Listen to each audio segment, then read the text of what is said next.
Welcome to Family Gamer TV. I'm back with the Pestridges and Vanessa to talk about some online games, and one in particular, Little Space Heroes, that we've been getting you and the kids to try. Yes. Now, I know you've played with the family quite a few of these web-based online games. Yes, sucked into the whole marketing world of Club Penguin, Moshi Monsters, even a bit of Harry Potter and those sorts of ones. So how did Little Space Heroes compare then to some of those? Well, the kids really like it.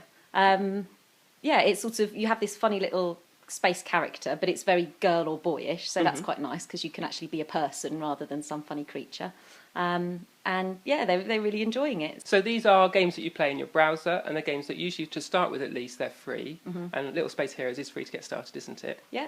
And and you could, I mean, when I said to my kids, oh, are there loads of things that you can't do because you haven't got membership? Initially, they were like, no, I don't think so. Oh, that's good. So I know there are lots of things that you can do, but they weren't immediately like, oh, I can't go here, oh, I can't go there. Yeah, certainly. I think that's something I like about Little Space Heroes is that where you can pay a subscription for about £4.50 a month. That gives you some extra coins in the game so you can buy stuff. But there is added extras, so it gives you additional customisation, additional events you can go to, rather than locking down sort of core elements of the game, which I think some of these other, like Moshi or Club Penguin, have done. And so with the other web games, with Moshi Monsters and Club Penguin, is that something you've gone for subscription on? Yeah, we did in the end as a kind of reward. That was they then got, if they earned a certain number of points, they then got their reward to have Moshi Monster membership. And we did it for a bit. But my kids are quite faddy. They don't sort of stay on it for ages. So we only did a month on it, and by that point they kind of exhausted it a bit. Yeah, so they play it sort of quite a lot in a short period and then move on. Yeah, then they kind of had enough of it. So Little Space Heroes, the actual game itself, how does that differ? What things have stood out?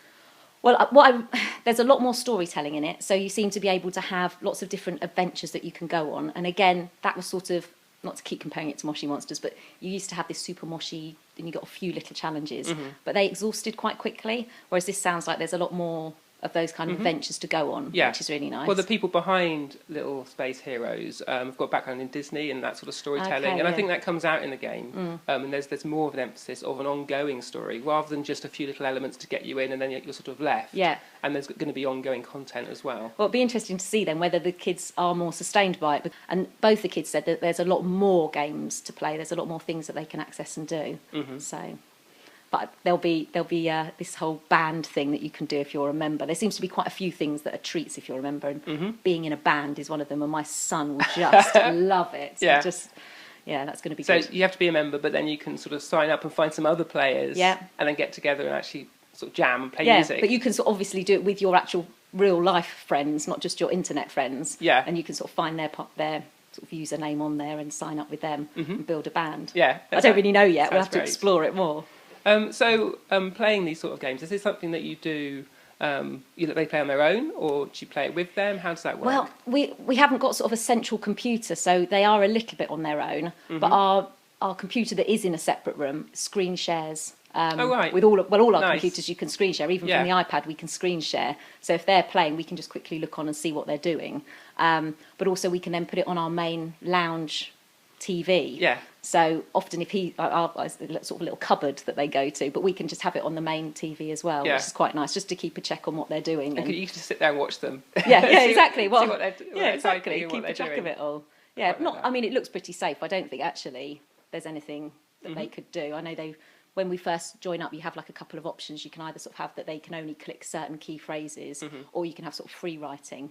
But I think it's pretty tight what you can and can't write. Yeah, I mean, that's again something that Little Space Heroes has emphasised and spent more money on, I think, in getting right. Yeah. And so it's really important, as well as just exactly, and as well as making sure that you can just opt for, just set phrases that's quite safe. Also, if you do go for that free option, they have whitelisted and blacklisted words. So if there's any conversation that at all links the sort of the virtual world to the real world, in terms of talking about what school do you go to or what town you live in, those words are blacklisted, and so you can't type those. That's great. And I think they're quite good at monitoring as well. So as well as having those lists, they're sort of monitoring, and was talking to the developers, and they were saying that all their moderators are police checked as well. So it feels like they've gone that extra mile. They've really thought about, well, where else can we go with this to make it even safer? That's good. As a parent, you think, oh, okay, good. So another thing I quite like about Little Space Heroes is the way that they have created different ways to play the game. Right. Depending on what sort of play style your child has. So you can play the game as an explorer, and you go everywhere, and you try to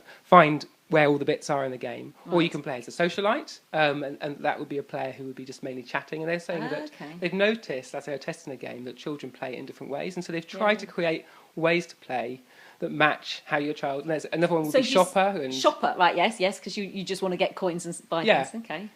It creates more. Oh, it sounds great, but is that something you tick a box for, or do they just intuitively start to see what you're doing? How does that work? Yeah, well, it's basically part of the game design. Right. So as they were laying out how the game works, where the different elements are, where you can go, and how you can interact with the game, they had these different character traits of the way that children played. Okay. And so as they designed the game, they tried to accommodate those ways of playing. So it's not something you have to say, oh, I'm a socialite or I'm a shopper. Okay, yeah. But it just means that if you are that type of character, there's enough to engage you, and then there's enough to engage you if you're this sort of player or if you're this sort of player. Yeah. Oh, I get it, okay. And that sort of leads into the way that they're designing the game to have a sort of an ethic built into the gameplay. So it has like a code of conduct. Yeah, you sign up to that at the beginning. You had to sort of tick, I will be this sort of character. And it's this sort of being a space cadet in the game is you sort of sign up to this academy, and part of that is learning how to treat other people and how you interact with people online. And I quite like that. Is that something you think your kids would?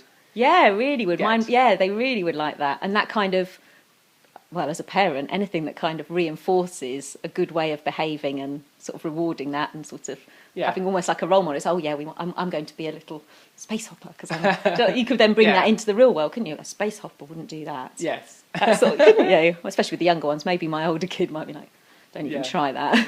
That's another thing, actually. The age group of the game. How old are your kids? So I've got a 6 and a 9-year-old, and both of them really enjoy it, actually. I mean, my 9-year-old's probably... He still likes younger kind of things. He's not too cool for things yet. Yeah. So maybe some of his friends might be a bit like, oh, what? Yeah. But for him it would work, and my daughter loves it.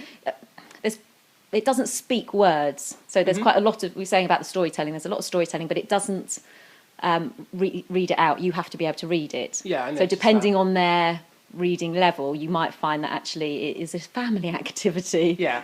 Once their reading's at a good enough standard, she's sort of borderline, then she'd be able to get on with it. Yeah, and I think the game would work if you didn't read every bit. Yes. You'd get a sense of what was going on, but you wouldn't get that richness and sort of the actual wider story. And actually, I got quite into it. Did you? As our kids were playing, there's like a daily newspaper in the game. Okay. As you play, more and more content is added. Oh, you can go back and you flick through the pages, and it's laid out just like a newspaper with pictures and a proper bit of editorial. It's quite nice. Yeah, I'm not sure if that's just for parents, but I really like it. I think my son, again, he'd really like that, getting a bit more into it. Yeah. Well, they're saying they aimed the game at the sort of 6 to 12 bracket, and I think that's probably not too far. No, I think they might be struggling with 12-year-olds, but definitely 6 to 10 maybe. Yes. Well, we'll probably check back and see how you get on, and we'll get you set up with a paid account as well, and we can... Don't set... so long as... Yeah, no, that's fine. We'll see if it sustains them a little bit longer than some of the other games out there. Yeah, great. That's all we've got time for this week on Family Gamer TV, but we'll be back soon.